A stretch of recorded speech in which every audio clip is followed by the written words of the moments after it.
안녕하십니까. 스테이터를 이용한 응용 계량 경제학 제3부 제1장의 다중공선성 문제에 대한 내용이 되겠습니다.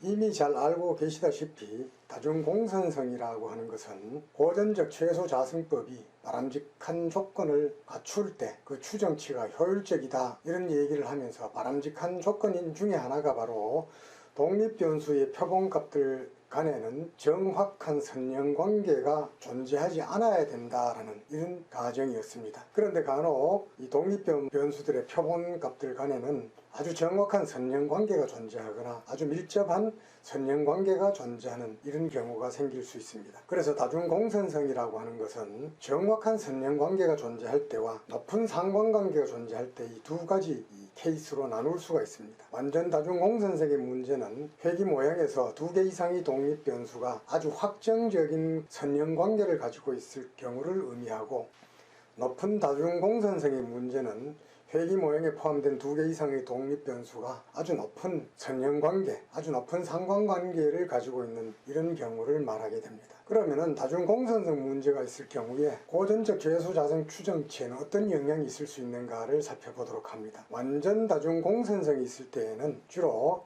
회기계수는 추정이 될 수가 없고 표준 편차는 무한대로 됩니다. 특히 이런 완전 다중공선성의 문제는 자료의 작성 과정에서 부주의함으로 인해서 발생되는 경우가 많습니다. 두 번째는 불완전 다중공선성의 문제, Imperfect Multicollinearity의 문제입니다. 간혹 우리가 실증 분석을 하다 보면은 시차 변수로 독립변수를 사용한다든지, 독립변수로 사용되는 변수들 간에 어떤 공통적인 추세가 있다든지, 또는 비슷한 현상이나 상황을 나타내는 변수들이 동시에 사용될 때 이런 불완전한 다중공선성의 문제가 발생되게 됩니다. 그런데 이런 불완전 다중공선성의 문제가 생길 경우에는 표준 오차가 커서 유의성이 없는 t-통계량이 계산이 되기도 하고, 또 모형 설정을 변화시킴에 따라서 파라미터 추정치가 아주 민감하게 변화하게 됩니다. 그리고 또 경제이론이 제시하고 있는 이 파라미터의 부호와 크기와 일치하지 않는 경우도 생기게 됩니다. 때로는 파라미터 추정치는 통계적으로 의미가 없어 보이는데 모형의 설명력은 아주 좋게 나타나는 이러한 경우가 있습니다. 이럴 경우에 우리가 분석하고자 하는 모형에 있어서 불완전 다중공선성의 문제를 의심해 볼 필요가 있게 됩니다. 다중공선성 문제를 탐지하는 방법에는 여러 가지가 있을 수 있습니다. 그동안 비록 부정확하기는 하였지만은 가장 많이 사용되는 것은 단순 상관계수를 살펴보는 방법이었습니다. 피어슨의 단순 상관계수를 살펴봄으로써 두 개의 독립변수 간에 어떤 수준 이상의 상관관계가 있을 경우에는 다중공선성에 문제가 있다라고 이렇게 평가를 내리는 방법이었습니다. 하지만은 우리가 나중에 살펴보겠지만은 이 상관계수만으로 다중공선성 문제를 탐지하는 데에는 많은 문제가 있을 수 있습니다. 그 다음에는 가장 많이 사용하는 다중공선성 탐지 방법으로는 분산 팽창 요인 Variance Inflation Factor VIF라고 하는 통계량이 있습니다. 특정 독립변수와 다른 모든 독립변수들 간의 선형 결합관계를 파악하는 지표로서 VIF는 RK² 분의 1로 이렇게 표시가 됩니다. 여기서 RK²는 특정 독립변수 XK를 다른 모든 독립변수에 대해서 회귀 분석했을 때의 결정계수 R²를 나타냅니다. 이렇게 구한 VIF 수치가 10 이상이면 아주 강한 다중공선성의 문제가 있다, 5에서 10이면 약한 다중공선성 문제가 있다라고 이렇게 판단을 하게 됩니다. 스테이터에서는 이러한 분산 팽창 요인을 개선하기 위해서 회귀 분석을 한 다음에 ESTAT VIF라고 하는 이러한 명령어를 사용을 하게 되면 아주 간단하게 구할 수 있습니다. 다중공선성 문제의 해결 방안에는 몇 가지가 있을 수 있습니다. 우선 분석 목적이 예측에 있다, 우리가 예측을 하기 위해서 계량 모형을 만들었다라고 할 경우에는 미래에 있어서도 독립변수들 간의 지속적인 상관관계가 존재할 것으로 이렇게 생각할 수 있기 때문에 이 다중공선성의 문제에 특별히 주의를 하지 않아도 된다고 이렇게 이야기를 할 수가 있습니다. 그렇지만은 정확한 개별 파라미터 추정치를 얻는 데 목적이 있다, 이럴 경우에는 몇 가지의 해결 방법이 있을 수 있습니다. 보다 많은 자료를 수집을 한다든지, 또 로그 변환 등 여러가지 변환을 통해서 모형을 변경을 한다든지, 독립변수들 가운데 몇 개를 모아서 복합지수를 만들어서 사용을 한다든지, 또는 다중공선성 문제가 아주 심각한 특정 변수는 제외하고 추정한다든지, 이런 방법을 우리가 생각해 볼 수 있습니다. 그 이외에도 오래전에 개발되었습니다마는 능형회귀, 리치 리그레션이라고 해서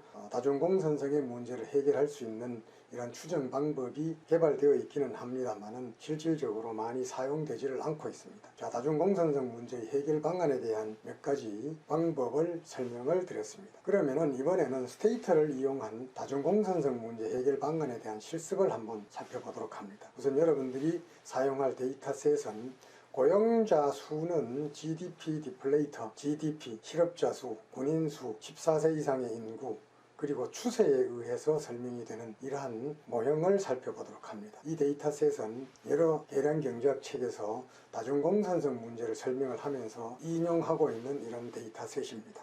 먼저 데이터를 불러오고 단순 기술 통계량을 계산을 해봅니다. 그 다음에 상관계수, 피어슨의 상관계수를 correlate라고 하는 명령어를 이용을 해서 그려봅니다. 그 다음에는 스테이터에서 재밌는 그래프 그리는 방법으로 우리가 사용할 모든 변수들 간에 어떤 상관관계에 있는지 그래프로 그려보는 방법이 있습니다. 그래프 매트릭스라고 하는 이런 명령어가 됩니다. 아주 편리하게 시각적으로 어떤 변수와 어떤 변수가 다중공선성의 문제가 있을 수 있는지를 판단을 할 수가 있습니다. 그 다음에는 회귀 분석을 했습니다. 종속변수 고용자 수 y는 x1부터 x5까지의 독립변수와 추세 t의 함수다.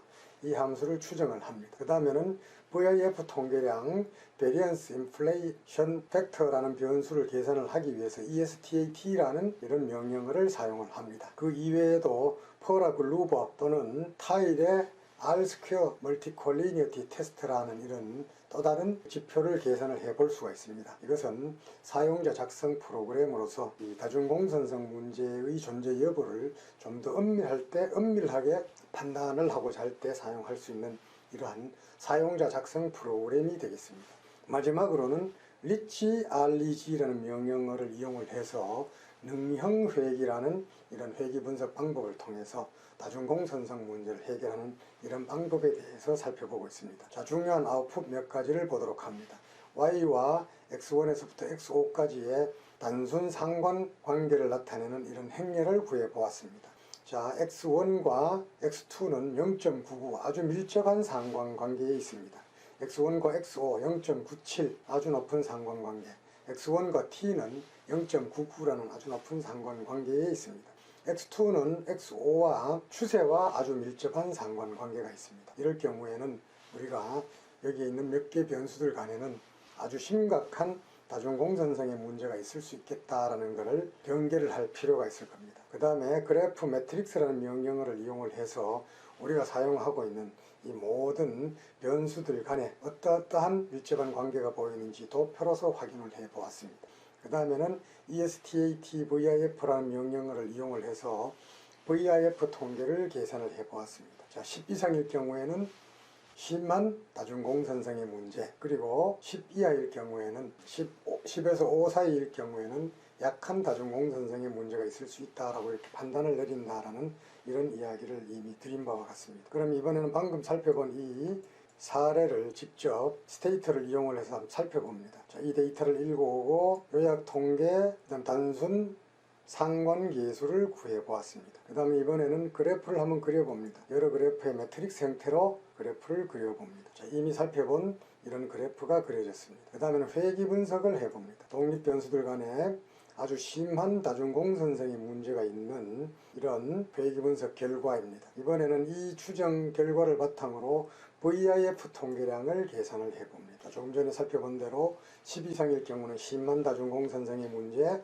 5에서 10까지일 때는 약한 다중공선성의 문제, 그 이하일 때는 다중공선성의 문제가 없다라고 이렇게 판단을 내려볼 수가 있습니다. 우리가 조금 전에 살펴본 이 상관계수 행렬을 통해 볼 때 많은 독립변수들이 T, 추세 변수와 아주 밀접한 관계에 있다는 것을 알 수 있을 겁니다. 그래서 나중에 우리가 시계를 분석을 할 때 여러 개 독립변수들이 또는 특정 독립변수들 간에 같이 움직이는 추세가 있을 경우에, 이럴 경우에는 이 시계열 자체가 안정적이지 못하다 이렇게 해서 단위근 테스트를 해보기도 하고, 여러 변수들 간에 같이 움직이는 이런 요인이 있을 경우에는 공적분 검증을 통해서 또 다른 새로운 모형을 이렇게 발전시킨 이런 사례들을 살펴보게 될 것입니다. 자, 오늘은 배기 분석의 추정치가 바람직한 특성을 갖기 위해서 갖추어야 될 조건 가운데 독립 변수들 간의 상관관계가 없어야 됨에도 불구하고 높은 상관관계가 있게 되는 다중공선성의 문제에 대해서 살펴보았습니다.